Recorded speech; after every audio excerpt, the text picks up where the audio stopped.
海这片辽阔的黄土高原藏着无数自然奇观和历史的痕迹，从雪山到草原，从沙漠到湖泊，这里是大自然与人类文明交织的地方。我们一路自驾穿越昆仑山脉，踏入可可西里保护区，游览茶卡盐湖和翡翠湖，挑战高原与沙漠的极限。沿途每一处景点都震撼人心，而每一次遇险和发现都让我们对这片土地的魅力更加心生敬畏。抵达西宁，无论你从哪里来，乘坐飞机前往西宁，我们从广州出发，飞行约3小时。我们从城市来到这片古老的高原之地。西宁作为青海省的省会，是自驾的起点。这里的天气多变，温差较大，所以尽量带上保暖衣物，尤其是晚上。室内有许多评价不错的酒店，非常适合休息。你可以提前在携程上预订酒店。现在准备和我一起回忆这次难忘的旅程吧。西宁出发前往格尔木。从西宁市出发，沿着日月山公路方向前行，我们驶入了广袤的青藏高原。在这片高原上，你会看到雪山、草原与荒漠的交融。西宁的海拔大约2200米，日月山的海拔接近3000米。台方古道是唐朝时期从开元通往欧洲的道路，是一条丝绸之路。我们经过的共和县就是在这条古道上的一个县城。一路的高海拔景色让我们既惊叹又时刻提醒自己要慢慢行走，防止高原反应。整个车程行进了接近6个小时，到达格尔木城市。格尔木是青海连接西藏、新疆、甘肃的地点，和中国西部的交通枢纽。青藏、青新敦格3条公路干线交汇于此。在行车的过程中也有看到路牌，距离拉萨200多公里而已。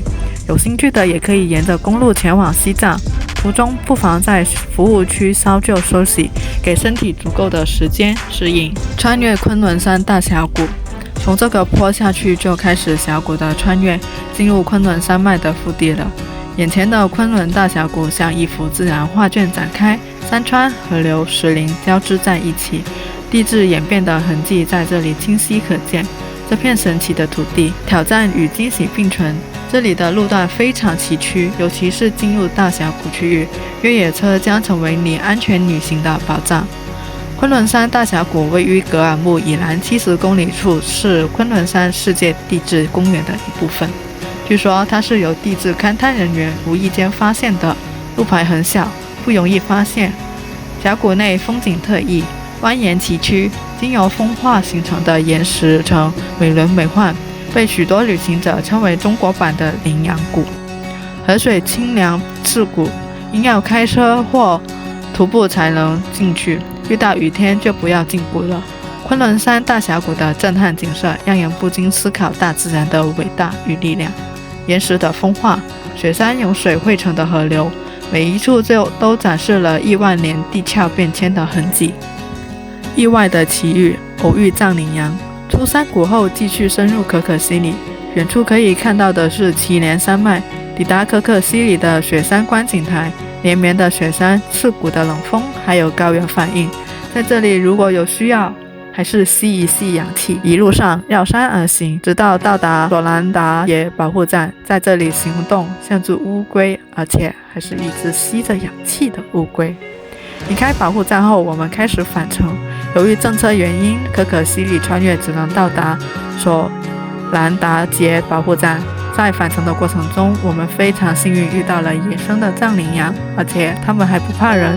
听导游说，他们有遇到过，下车后藏羚羊都跑远了。在这里呼吁保护好野生动物，在远处给他们拍个动感照片就好了。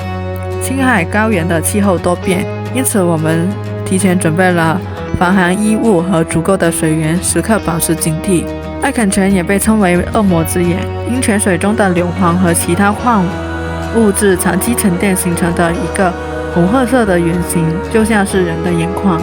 圆泉中心不断滚出的泉水就像是人的一直含蓄着翻涌魔力的眼珠。艾肯泉景区门票20元，要是上台观看的话，也要票，也是20元。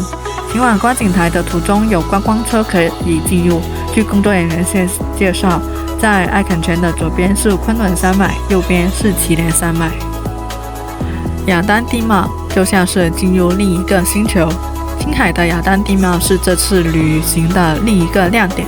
沿途我们看到了奇异的岩层和不规则的石塔，它们如同巨大的雕塑，诉说着地质演变的故事。这里的风景让人如痴如醉，仿佛进入了另一个星球。对于摄影爱好者来说，雅丹地貌的壮观景象不容错过。沙地飙车与脱混。不过这次自由行并非一帆风顺，在前往翡翠湖的途中，车队里有人想去沙地玩飙车。在沙漠地带飞驰时，我们车队其中一辆车陷入了深沙之中。幸运的是，我们准备充分，车内配备了拖车绳，最终成功脱混。这也提醒每一位自驾游的朋友，确保车况良好，并携带必备的脱混工具，如拖车绳、沙地铲等。翡翠湖，接下来我们来到了芒崖翡翠湖，不需要门票，直接开车进入绕湖而行。这里的湖水色彩斑斓，犹如一颗璀璨的翡翠洒落在沙漠中。芒崖翡翠湖游览时间1到1.5小时。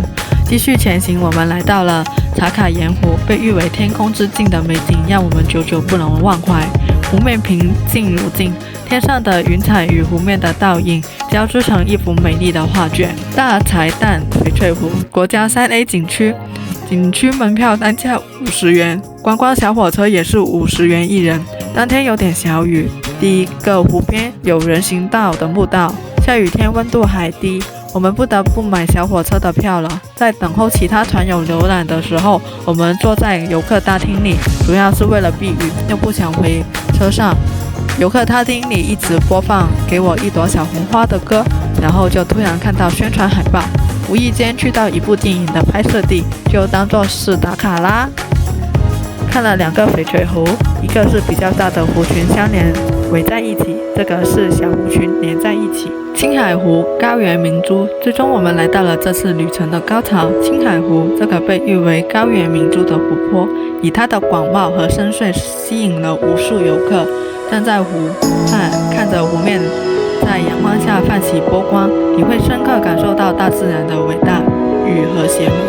青海湖阿朗涧景区29元一人，观光车票20元一人。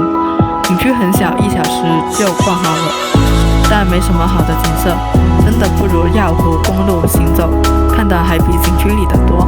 青海湖真的非常大，它是由祁连山的大通山、日月山与青海南山之间的断层陷落而成。这次是一次冒险的旅程，虽然大西北依旧是烟尘滚滚，货车、油车在郊区与城市间往返，青海的每一处景点都值得细细品味。但在这广袤的高原上，挑战与美丽并存。如果你计划来青海自由行，记得准备好越野车、常用药品、足够的水源以及防寒衣物。高海拔地区可能会引起高原反应，所以一定要适应慢行，保持健康。如果你对这次旅程感兴趣，可以参考我们的路线规划，从西宁出发，一路游玩到青海湖，沿路欣赏各式各样的自然奇观。在这片神秘的土地上，你将体验到无与伦比的风光，也将学到如何与自然和谐相处。拜拜。